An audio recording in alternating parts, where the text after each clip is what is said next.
welcome to Christy's Closet. My name is Christy. I'm a part-time fashion reseller based out here in New Jersey, and I'm taking this year to focus on scaling up my business. So, hope you can come along with me and watch as I grow. All right. So, this is my first What's Sold video. Yay! So I'll be covering the month of January, and I'll go over my highs, my lows, and the returns. Okay, so January. Okay, well, January was interesting, especially since I have I would say an uncomfortable goal for this year. If you watched my first video, I'm going to try and make 100K in sales this year. I did the math in the first video. That'll give you a reason to go check a video. I might put a card up here because I know how to do cards now. So I might put a card up here that will link you to that video. January was womp womp. I'm not gonna lie. It was not giving what I thought it was going to give. I put in the work. I think I did. I put in the work and I thought I was going to have a better return. But let's talk about some things in January. Okay, so January is a hard month. I think, people have goals in mind. People make New Year's resolutions. There are a lot of people that do no spend January. You're coming out of the holidays. So people either have what they wanted. They're not looking to spend. A lot of people do no spend January. Also this year, you guys. Remember, we're coming off of last year that it's pretty much an anomaly, right? An anomaly. People had the stimulus checks that were coming in, some form of COVID relief. And if you had unemployment, you had an extra boost with your unemployment payments. So people had a little bit more disposable income to then do, what they needed to do, cover their basics and their needs, as you should. And then go shopping, right? And so retail was able to blossom and bloom. And us on the reseller market, we got, we benefited from that. So that is gone now. This is 2022.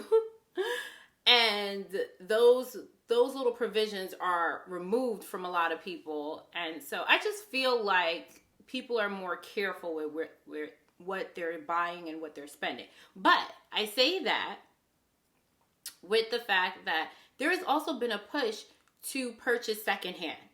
We focus a lot on the climate and the environment, and so a lot of us are looking to the secondhand market to find those gems or those items that we want. So, we benefit from that too, but here or there. January was interesting. I had 10 $0 sales. 10 days, no sales. Now, I'm across 3 platforms: eBay, Poshmark, Mercari. Oh, and I'm on Tradesy, but I don't count Tradesy like that, which I should, because I do make sales on Tradesy. But my main focus is Poshmark, eBay, and Mercari when Mercari want to act right. So yeah, so how much did I make for January? So I made, we're going to do drum roll. Looking at my spreadsheet. So January, I made a measly 27.53. So $2,527.53. Not bad, but yeah, no. No, that's not. But like I said, I think the rest of the year is going to be better. Will be better because there are some things that I'm putting in place to also help that. So let's go right in. Okay. So I just spent all that time. The intro, I'm going to, cut half of that. But okay. So how I want to do my what sold. So I'm not going to go over every item that I sold. I sold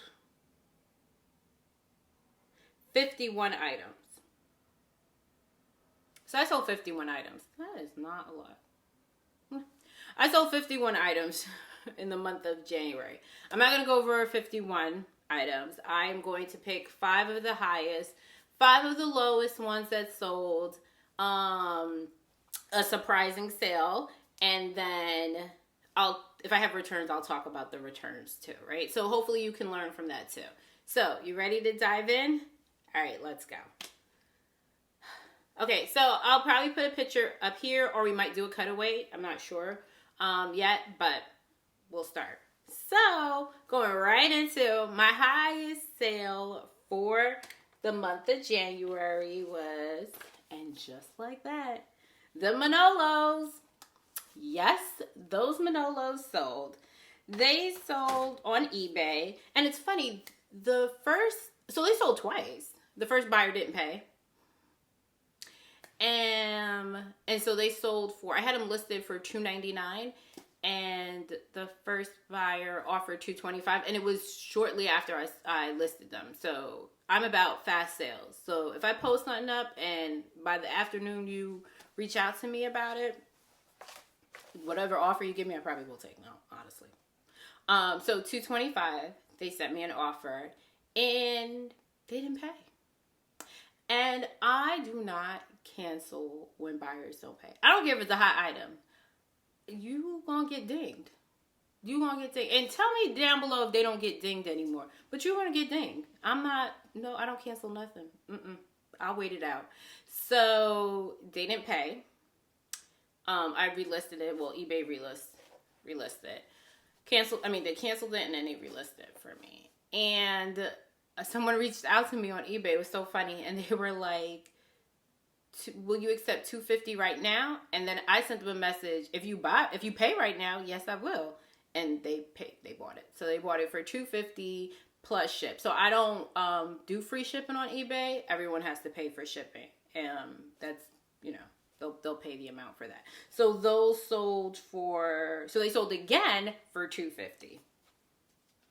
Oh, and also, if you don't know, most of my average cost of goods for the month of January was $7.52. I usually stay in the $7, $8, and that's just an average, you guys. So some things you pay up for, some things you get for a steal, and then we'll just average it out, right? So that was Manolo Blahniks.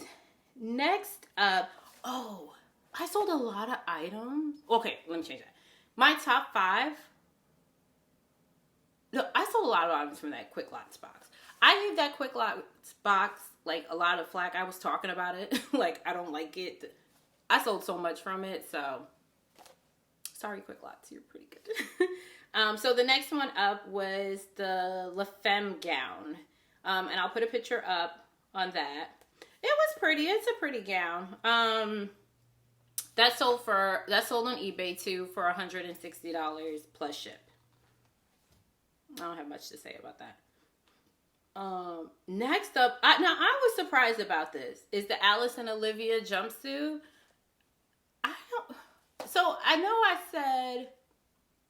I did say, I have a video where I talk about the items that are still in my closet that I'm surprised are in my closet. And one of them are these Alice and Olivia espadrille wedges. So I thought Alice and Olivia is going down. I didn't think like people really gravitate to it. I'm not sure it's even considered designer anymore. I mean, it's sold at Nordstrom, Saks, and I don't know if it's at Neiman's. But I just don't know where it falls, right? Is it like no, Tory Burch is designer. I don't know where Alice and Olivia falls, honestly. But this jumpsuit, I listed it for $99, and it sold for $90.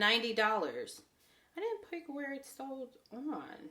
Oh, no, this sold on Poshmark. This sold on Poshmark for $90. So that was a good sale. Next up, I like this dress. Next up is the Betsy and Adam sheet red dress.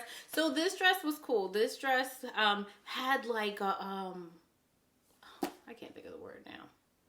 The picture is up there. But it had like this drapey thing at the back. Why can't I think of what that word is? Anyway, so it was cute. That's a nice deacon wife dress, right? Nice church lady dress. That's sharp. It's sharp. It's perfect for Valentine's Day, but that's showing out, that dress. So that sold for $99, and it sold for my full asking price. And it was a guest on Poshmark. So you can tell if it's not a regular Poshmark user so that means it's a Google sale. So that means my item showed up on a Google search. They came across the dress. And they bought it right through Poshmark. So they'll say guest, and they'll have like a long set of numbers. So that person shopped on Google, and that's how they pulled my items. But I'm happy. Thank you. All right. Oh, so that's my 5. That's my 5 highest paid items. Highest sale items for the month of January. So that's the 5. So now my lows. Now my womps, that's my lowest sales. But I'm not mad about these because a lot of these items I got from the bins, right? And you pay by the pound at the bins. So these are like 80 cents, maybe $1. I know my average cost of goods are $7 and stuff like that. But here's the thing. I need these things to move. These were probably filler items. Like I said, I got them from the bins. So they don't cost anything. Or I got them in a thread-up box. So these, I know I said my cost of goods is $7. But these probably cost me 50 cents to $1. Okay? Or they were free. One of those is the reason why. All right. First up is this H&M blanket scarf. Doesn't weigh anything. It doesn't cost much. So that sold for $9 on Poshmark. This Old Navy built-in bra. That was from a thread-up rescue box. That sold for $10. I have a Universal Thread sweatshirt that also came in a thread-up rescue box. That sold for $17. Then I have an American Eagle pullover that I got from the bins. And that sold for $17. I feel like I was rushing through. So my picture's probably coming up like this. And last but not least, I sold this limited sequin top, right? This is straight from the thread-up box. This is probably a filler item that thread-up try to fill in to make their box feel like it meet the 50 pounds that they say they're promising, that they promise they're sending you. This thing was so flimsy. It was like, I don't even know why I wasted time and photographed it. I must have needed to hit a listing amount, and so I was like, I'm just gonna throw this up there. I probably had it listed for $15, and someone offered me $5, and I've had that thing for about a year, and I was like, $5, sure, $5. Because think about it.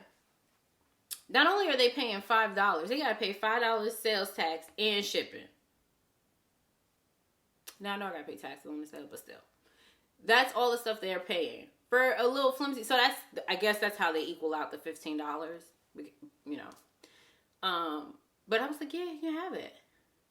And then I think they gave me like 4 stars, right? And I was like, girl, it was $5. Like, well, no, let me change that. It's $15 for you. So I guess, all right. I mean, it's like a $5 top.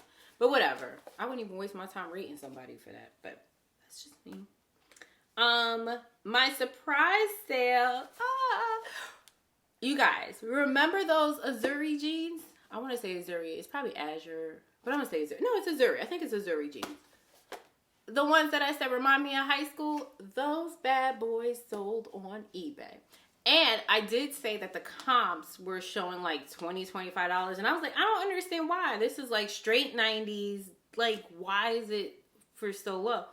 And I listed it for, I think I listed it for $49. And I got an offer on eBay for $45. And the person messaged me. And okay, so they were a size 33. And I listed them as men's. But if you are like a size 30, women's 31, you could easily wear it. And remember back in the day, those jeans used to be like skinny, like slim. Well, some were baggy actually. But I couldn't tell if I had a woman's or a men's pair. But size 33 is men, right? So I listed them as men, and I was like, look, if anything, if a man returns it to me, then I know that I probably got to go over it, like check my measurements or gonna figure something out. So the person the buyer who purchased from me sent me a message, was like, do you think this is fit women's? I've been looking for these. Do you have them in, like, do you have a pair that are women's? And I was like, no, this is vintage. Like, I'm lucky I found these. And she was like, I was like, but look at my measurements. If you think it's going to work for you, you know, I'll send them to you. And I don't have a problem with people returning for fit. Like, that doesn't bother me, return for fit. It bothers me if I put all the information below and you like, oh, these is way too big. Yeah, that bothers me. But if you bought it and was like, look, it didn't work out. Okay, I'll take it back. So, yeah, she bought it and I haven't heard anything. So I guess it fit. But I was happy. I was like, yay. Because I went on instincts with that. If I followed comps said that these were $20, $25. It wasn't worth me picking them up. Because those were like $7, $8. But I was like, no, these could go for more. And so, listen, you know, when you know, you know. Like, if you know fashion and you follow along, you know. So that was my surprise and my return. Oh, you guys, let's talk about my return. So I had a return on Tradesy, right? It was my first return on Tradesy. I don't have a lot of sales on Tradesy because I don't pay attention to the platform. Now I am. This year, I'm definitely paying attention to the platform. So I'm putting more energy into it. And yeah, I had these Fry boots. I'll put a picture up. Fry Rory scrunch boots. And I think that was also in my video where I talk about the items that I'm having a hard time selling. And they're supposed to be a shore sale. I think if they didn't make the cut, but those are ones that I've had since the summertime, last summer. They're fried. They're gorgeous. And guess what? They were worn by Kate Middleton. So there are people that are fans of Kate Middleton and Meghan Markle and all that type of stuff. And usually when you put in that, or show a picture of them wearing it, people, run to it. I cannot sell these Fry boots. But let me tell you what happened. So I sold them on Tradesy and I sold them for $99. I redid the whole listing, took better pictures. I sold them for $99. And I made the mistake of putting a size 7 and it was a size 7.5. And that person returned them. And I was like, dang. Oh. So, I couldn't argue with it. I was like, all right, well, I put the wrong size. And that's because I don't pay attention to Tradesy. I just throw things up there. And so that was my fault. They had a right to return it.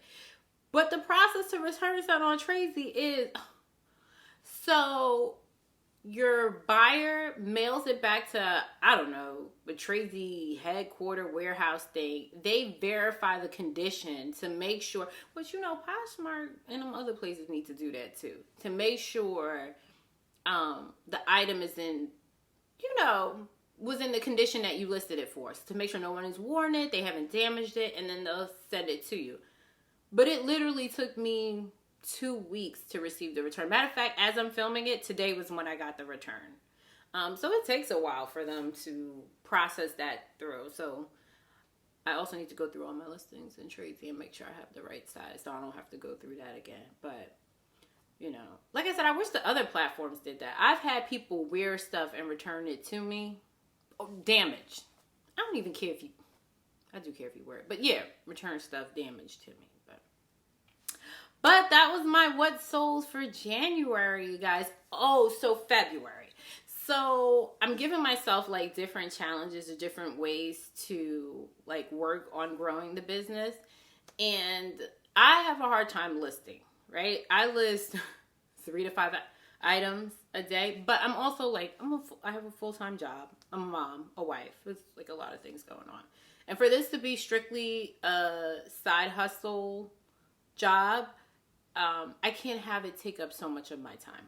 So, but I have to put different systems in place so that I'm able to work on the business and still do my full-time job and all my other responsibilities. But anyway, I say all of that to say, so for February, I am trying my best to list 7 items every day. No, 7 items Monday to Friday, right? Instead of the 3 items, let's double it up, 7 items a day.